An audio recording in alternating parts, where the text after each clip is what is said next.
বাংলা ব্যাকরণের অন্যতম আরেকটা টপিক হচ্ছে কি আমরা জানি নত্যবিধান ও সত্যবিধান। চাকরির পরীক্ষাগুলোতে প্রায় হচ্ছে কি এই নত্যবিধান এবং সত্যবিধানের শব্দ থেকে প্রশ্ন চলে আসে।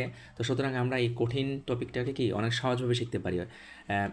কঠিন কেন বলছি, কারণ হচ্ছে অনেকে এটাকে কঠিন মনে করে, বাট আসলে কঠিন না যদি আমরা একটু টেকনিক্যালি পড়ি।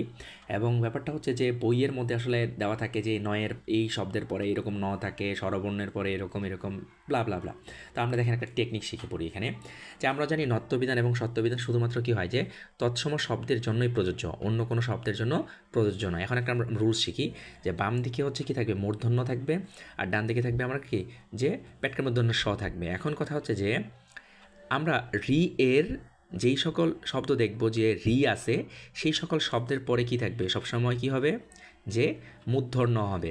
যেমন দেখেন ঋণ, এরপরে মূর্ধন্য হয়েছে তৃণ। এখন অনেকে বলতে পারেন এখানে ত আছে, কীভাবে এখানে ন হলো, না রি আছে, এই যে নিচে কিন্তু তয়ের নিচে রি আছে, রি এর পরে সবসময় কী হবে, ন হবে। এরপর হচ্ছে কি, এরপর আমরা যদি দেখি যে সত্যবিধানের ক্ষেত্রে ঋষি, কৃষক, এখানে কিন্তু এই যে রি আছে নিচে কয়ের নিচে। ঠিক এরকমভাবে আমরা প্রত্যেকটার ক্ষেত্রে দেখতে পাচ্ছি রি র স ক। স পেটকাটা মূর্ধন্য, স হচ্ছে কি বাম দিকে মূর্ধন্যয়ের জন্য, আর ক হচ্ছে ডান দিকে। তাহলে দেখেন কয়ের পরে কি হয়, পেটকাটা মূর্ধন্য স হয়। দেখেন যে কয়ের পরে স, কষ, তারপর হচ্ছে চিকিৎসা, তারপর হচ্ছে কি এদিকে আমরা দেখতে পারি যে পেটকাটা মূর্ধন্য শয়ের পরে কী হয়, দন্তন্য মানে মূর্ধন্য হয়, বর্ষণ। তারপর হচ্ছে কি ট বর্গীয়, ট বর্গের আমরা জানি না যে যে ট বর্গীয় শব্দ বলতে আমরা কি জানি, ট ঠ ড ঢ এগুলো জানি। তাহলে ট বর্গীয় কোনো শব্দের সাথে সবসময় কী হয়, মূর্ধন্য যুক্ত হয়ে থাকে। এবং এদিকে দেখেন যে ট বর্গের সাথে সবসময় কী হয়, পেটকাটা মূর্ধন্য স যুক্ত হয়ে থাকে।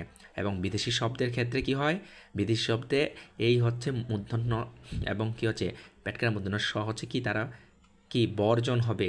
এখানে এই বিদেশি শব্দের ক্ষেত্রে সবসময় দন্ত স এবং দন্ত ন হবে, ঠিক আছে। যেমন ফার্নিচার বানান আমরা অনেক সময় মূর্ধন্য দেই, এটা কিন্তু ভুল, ফার্নিচার হবে, দন্ত ন হবে। কর্নেল বানানের ক্ষেত্রে কি হবে, দন্ত ন হবে। স্টোর বানান দোকানের ক্ষেত্রে আমরা অনেকেই দেখি কি পেটকাটা মূর্ধন্য স দেয়, এটা কিন্তু ভুল, এটা হবে কি স্টোর। হ্যাঁ, ওকে। তো এই একটা জিনিস, আর একটা জিনিস মনে রাখবেন, সেটা হচ্ছে যে যে আগের বর্ণের সাথে, অর্থাৎ কি যে পেটকাটা মধ্যাহ্ন স বা দন্তস্বয়ের আগের বর্ণের সাথে যদি ঋষিকার, দীর্ঘিকার, রস্যকার, দুর্গুকার থাকে, তাহলে আমরা আসলে দেখব কি যে যদি এই চারটা জিনিস থাকে তাহলে হবে কি সেই শব্দটার পরে হবে কি পেটকাটা মধ্যাহ্ন স। আর যদি এই চারটার কোনো কিছু না থাকে তাহলে হবে কি দন্তস্ব। যেমন আমরা একটু দেখি আবিষ্কার, তাহলে বয়ের সাথে কি ঋষিকার আছে, তার মানে এর পরের শব্দটা হবে কি এই যে পেটকাটা মধ্যাহ্ন স। আর যদি আমরা যদি দেখি যে কোনো ঋষিকার, দীর্ঘিকার, রস্যকার না থাকে, তাহলে দন্তস্ব হবে। যেমন তিরস্কার, নমস্কার, পুরস্কার। ঠিক আছে, আশা করি সবাই বুঝতে পারছেন।